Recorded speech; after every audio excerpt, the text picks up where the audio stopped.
Halo teman-teman, kembali lagi dengan saya Rudi Hartama Butar-Butar, peserta pelatihan CPNS tahun 2023. Saya angkatan 11, kelompok 4, nomor absen 40.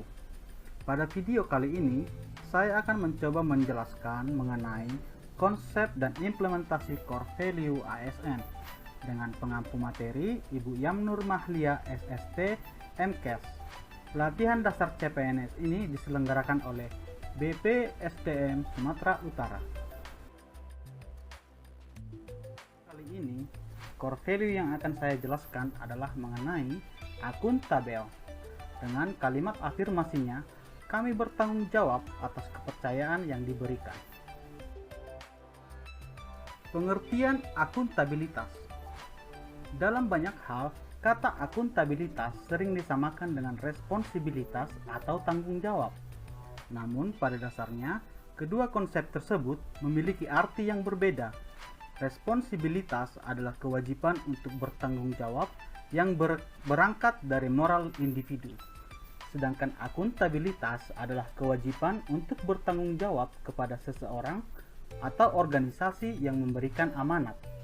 Dalam konteks ASN, akuntabilitas adalah kewajiban untuk mempertanggungjawabkan segala tindak dan tanduknya sebagai pelayan publik kepada atasan, lembaga, pembina, dan lebih luasnya kepada publik. Terdapat 5 aspek akuntabilitas.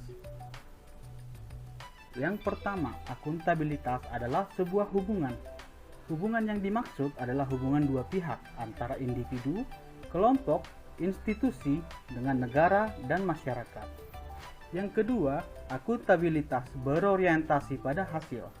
Hasil yang diharapkan dari akuntabilitas adalah perilaku aparat pemerintah yang bertanggung jawab, adil, dan inovatif. Akuntabilitas membutuhkan adanya laporan. Laporan kinerja adalah perwujudan dari akuntabilitas. Yang keempat, akuntabilitas memerlukan konsekuensi. Akuntabilitas menunjukkan tanggung jawab, dan tanggung jawab menghasilkan konsekuensi. Dan yang terakhir, akuntabilitas memperbaiki kinerja.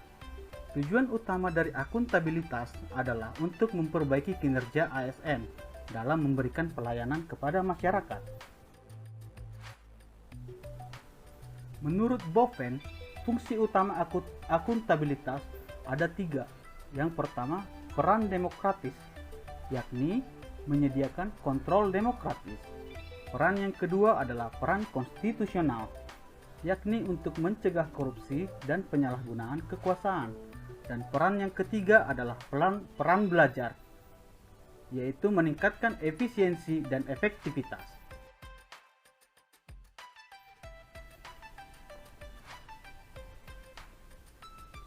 Sekarang kita akan membahas mengenai tingkatan akuntabilitas.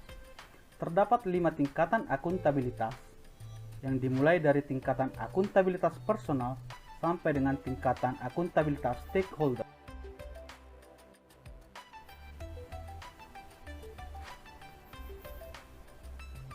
Akuntabilitas personal mengacu pada nilai-nilai yang ada pada diri seseorang seperti kejujuran, integritas, moral, dan etika. Tingkatan selanjutnya adalah akuntabilitas individu, mengacu pada hubungan antara individu dan lingkungan kerjanya, yaitu antara PNS dengan instansinya sebagai pemberi wewenang. Tingkatan ketiga adalah akuntabilitas kelompok. Kinerja sebuah institusi biasanya dilakukan atas kerjasama kelompok. Selanjutnya adalah tingkatan keempat, akuntabilitas organisasi, mengacu pada hasil pelaporan kinerja yang telah dicapai, baik pelaporan yang dilakukan oleh individu terhadap organisasi atau institusi maupun kinerja organisasi kepada stakeholders lainnya. Dan tingkatan terakhir adalah akuntabilitas stakeholder. Stakeholder yang dimaksud adalah masyarakat umum, pengguna layanan, dan pembayar pajak yang memberikan masukan, saran, dan kritik terhadap kinerjanya. Sekarang kita akan membahas bagaimana menciptakan lingkungan yang akuntabel. Terdapat 9 nilai yang harus kita penuhi untuk menciptakan lingkungan yang akuntabel. Nilai yang pertama adalah kepemimpinan. Lingkungan yang akuntabel tercipta dari atas ke bawah, di mana pimpinan memainkan peranan yang penting dalam menciptakan lingkungannya. Nilai yang kedua adalah transparansi. Tujuan dari adanya transparansi adalah yang pertama, mendorong komunikasi yang lebih besar dan kerjasama antar kelompok internal dan eksternal. Yang kedua, memberikan perlindungan terhadap pengaruh yang tidak seharusnya dan korupsi dalam pengambilan keputusan. Yang ketiga, meningkatkan akuntabilitas dalam keputusan-keputusan. Dan yang terakhir, meningkatkan kepercayaan dan keyakinan kepada pimpinan secara keseluruhan. Nilai yang ketiga adalah integritas. Dengan adanya integritas menjadikan suatu kewajiban untuk menjunjung tinggi dan mematuhi semua hukum yang berlaku, undang-undang, kontrak, kebijakan, dan peraturan yang berlaku. Nilai yang keempat adalah tanggung jawab atau responsibilitas.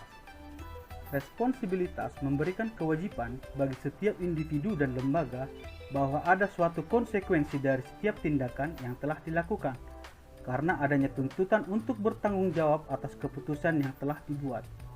Responsibilitas terbagi dalam responsibilitas perorangan dan responsibilitas institusi.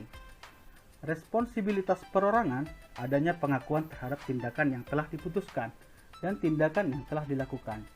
Adanya pengakuan terhadap etika dalam pengambilan keputusan dan adanya keterlibatan konstituen yang tepat dalam keputusan. Sedangkan responsibilitas institusi adalah adanya perlindungan terhadap publik dan sumber daya. Yang kedua, adanya pertimbangan kebaikan yang lebih besar dalam pengambilan keputusan dan adanya penempatan PNS dan individu yang lebih baik sesuai dengan kompetisinya. Selanjutnya adalah nilai keadilan. Keadilan adalah landasan utama dari akuntabilitas. Keadilan harus dipelihara dan dipromosikan oleh pimpinan pada lingkungan organisasinya. Selanjutnya adalah nilai kepercayaan. Rasa keadilan akan membawa pada sebuah kepercayaan. Kepercayaan ini yang akan melahirkan akuntabilitas. Selanjutnya adalah nilai keseimbangan. Untuk mencapai akuntabilitas dalam lingkungan kerja, maka diperlukan adanya keseimbangan antara akuntabilitas dan kewenangan, serta harapan dan kapasitas. Nilai ke-8 adalah kejelasan. Kejelasan juga merupakan salah satu elemen untuk menciptakan dan mempertahankan akuntabilitas. Dan nilai terakhir adalah konsistensi. Konsistensi menjamin stabilitas. Sekarang kita akan membahas mengenai perilaku akuntabel. Yang pertama, melaksanakan tugas dengan jujur, bertanggung jawab, cermat, disiplin, dan berintegritas. Yang kedua, menggunakan kekayaan dan barang milik negara secara bertanggung jawab, efektif, dan efisien. Dan yang terakhir, tidak menyalahgunakan kewenangan jabatan. Implementasi akuntabel dalam kehidupan sehari-hari.